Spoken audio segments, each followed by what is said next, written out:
You warming here, mate? Nice and warm. Good. You? know it's freezing out there, but the performance has warmed me up. It's been a brilliant performance by Norwich so far. That first, almost the perfect Faultless. away performance, isn't it? Faultless. Apart from the first instance in the game when I think it was a bad decision where Cardiff nearly got in. They've not been in the game. It's been totally dominant. Norwich have been totally dominant in all aspects. Defensively, they've been fantastic on the counter-attacks, and Cardiff really haven't laid a glove on them. Yeah, but we were talking before about how important this midfield area is.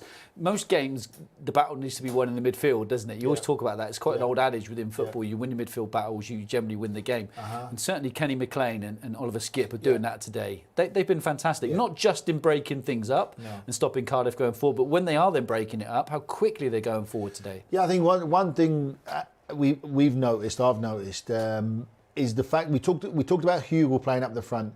And basically the balls had to get into him. And I think, like you said, these two have been fantastic. McLean and Skipp, whether it's been throwing their bodies in front of shots, whether they've been winning tackles, whether they've been like seeing dangers and even running beyond the two centre-halves and winning possession like McLean does. But when they've been winning the possession, they haven't been having little tippy-tappy passes here. They've hit long passes into Hugo's feet. They've hit long diagonals into Todd Cantwell because Cardiff sort of like, I don't know what shape they're playing, but they're not disciplined. And Norwich have seen that. And in the aspects here, Kenny McLean a couple of times and Skipp, they've won it. And they're hitting longer passes. But it almost looks as if Hugo's trying to push this defensive line back. And when he does that, that gives the opportunity for Cantwell and Buendia but to drop in these holes. And these players don't then know what to do they? And that's where they're picking it up. And these Cardiff players, they're losing their discipline. Then they're not staying with Todd.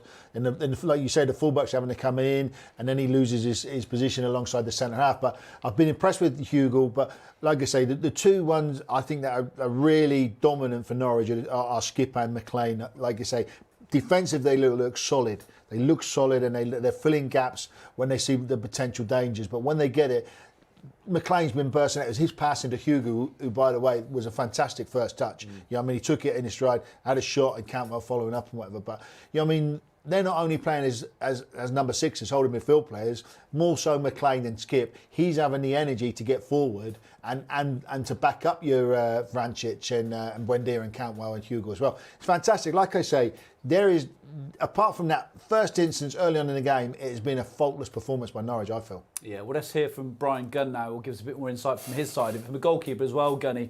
With the way Norwich have played in that first half in particular, the four they've got in is a defensive line, and then the two they've got in front of that, so it's a defensive six. That's reassuring for a goalkeeper, isn't it? Because they look really, really solid. Very solid indeed, and I think if you go right back to the first 25 seconds, that was a little save there that got Daniel Barden settled into the game.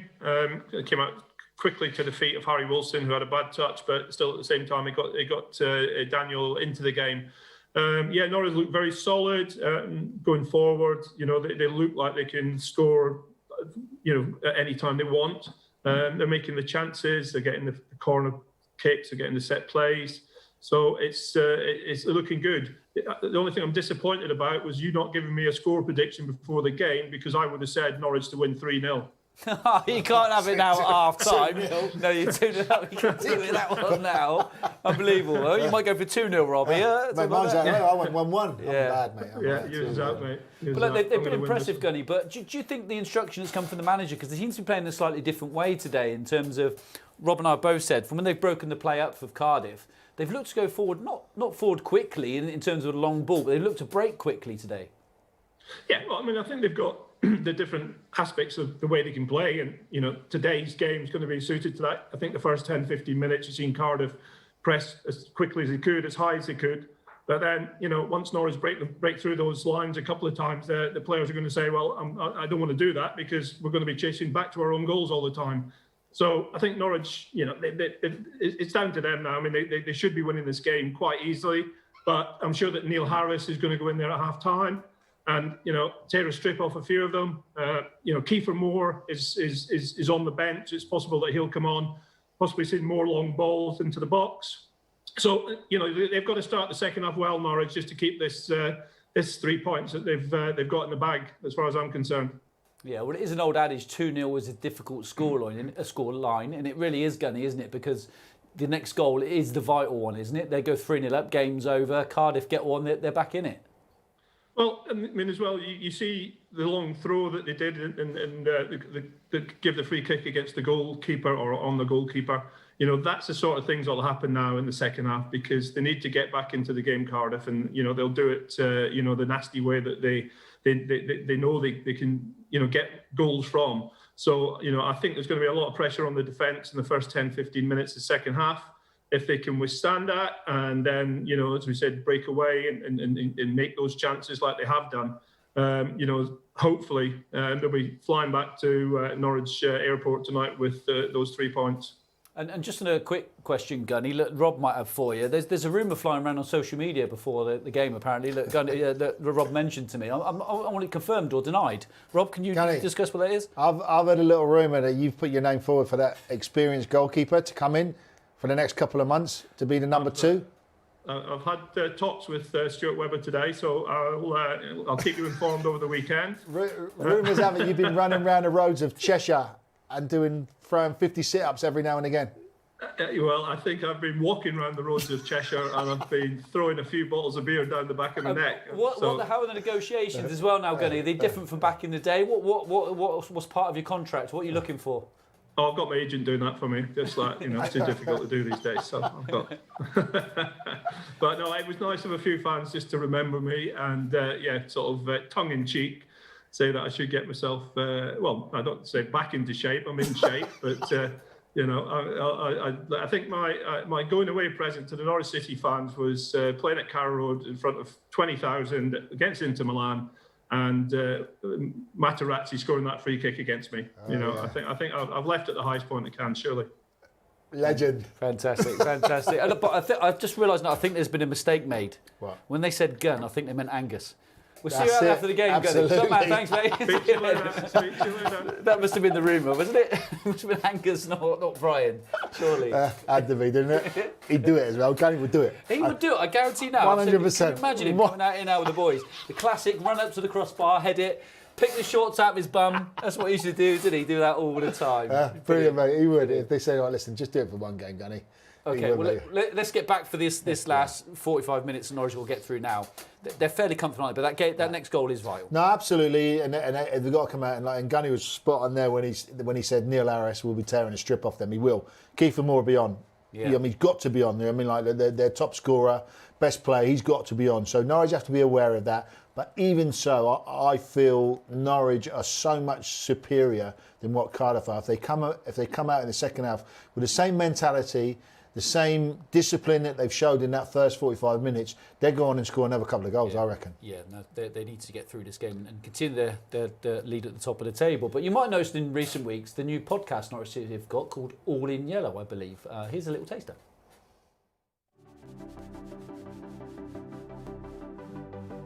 But, you know, to come on against Fulham first, I was just, I don't know, shocked. Like, wow, I'm fine. I'm really here.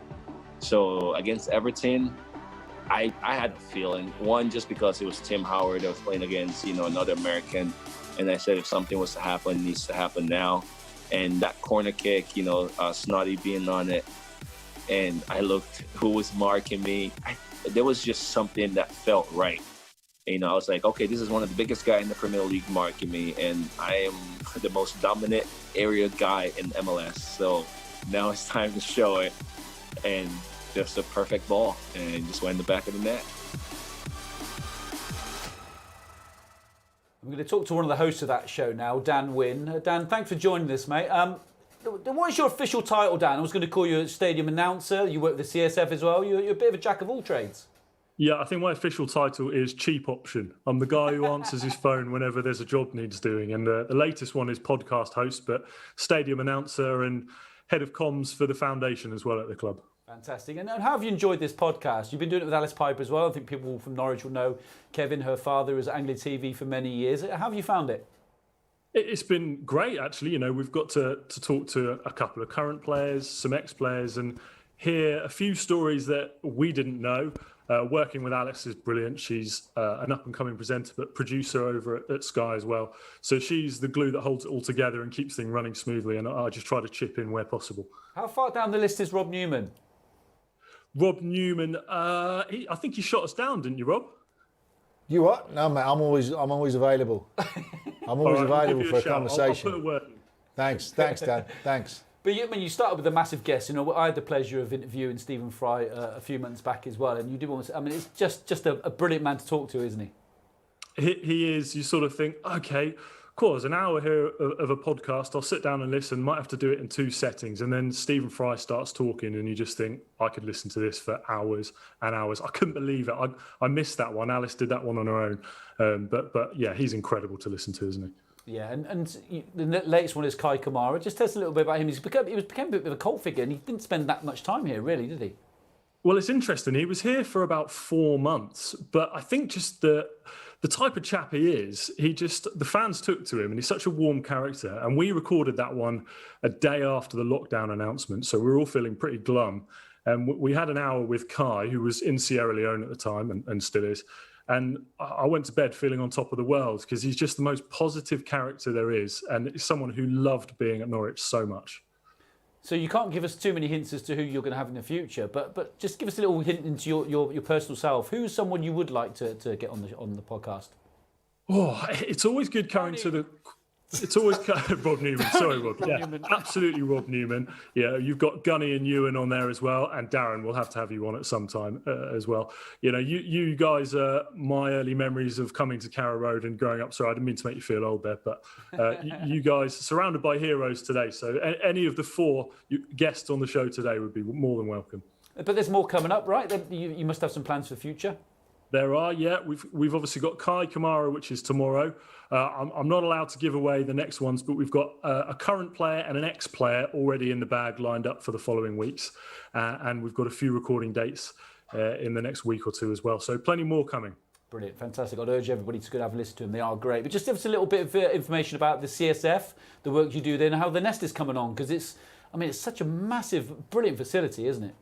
It is, yeah. The Nest is nearing, the second phase of construction is nearing completion, and it's going to be an absolutely unbelievable facility it's a community hub for the people of Norfolk. It's really good because we can deliver a lot of our foundation programs there, and we work with a huge range of people from over 55s, which isn't old, but it is a program that we run right the way through to the little ones just starting out at football. Rob's 57. Is he... Cheers. Is he all right? Yeah, cheers, Dan. Ooh, we can get you to walking football. That's a really popular setting. He's running again now, aren't you? Yeah, we're running, mate. Yeah, I'm running, but I prefer walking football. That sounds good. That's right up my street. But the facility itself, Dan, it's incredible, isn't it? Because I've seen it. A lot of people around Norfolk have seen it, but they probably don't appreciate just how good it is because it's probably better than most professional football clubs' training facilities. Yeah, and I'll name check here. We've got Jackie Thornton to blame for this at the foundation because her drive over the years, with the support of Ian, our chief exec, and our board, they really pushed us to stretch ourselves and get this facility it's got 6 or 7 grass football pitches, a brand new 3G pitch, and now we're going to have these indoor spaces where people can come and learn because we're not just about sport these days, we're also education and opportunities where people can come and better themselves and make something of themselves, and that's what the Nest will allow us to do now. Yeah, absolutely fantastic, Dan. Thanks for joining us, mate. Take care, and we'll speak to you soon. Cheers, great to see you. Thank you. Thank you. I think Cardiff are back out on the pitch. We'll be getting back to the game soon. So what do you expect of the second half now, Rob? Norwich shut up shop? Do they continue to play the way? They want more goals, wouldn't they? Yeah, no, I don't expect Norwich to shut up shop because they've been defensively very, very solid. I expect Cardiff to come and be more aggressive, more direct, and put more of a threat on the Norwich defensive 5 and 6. But like I say, if Norwich do exactly the same, strong in defence, quick on the counter-attack, I can only see one team score more goals here. And who's that? Norwich. Good. I'm glad you said that. Yeah. Brilliant. Well, enjoy the second half. We'll see you full time.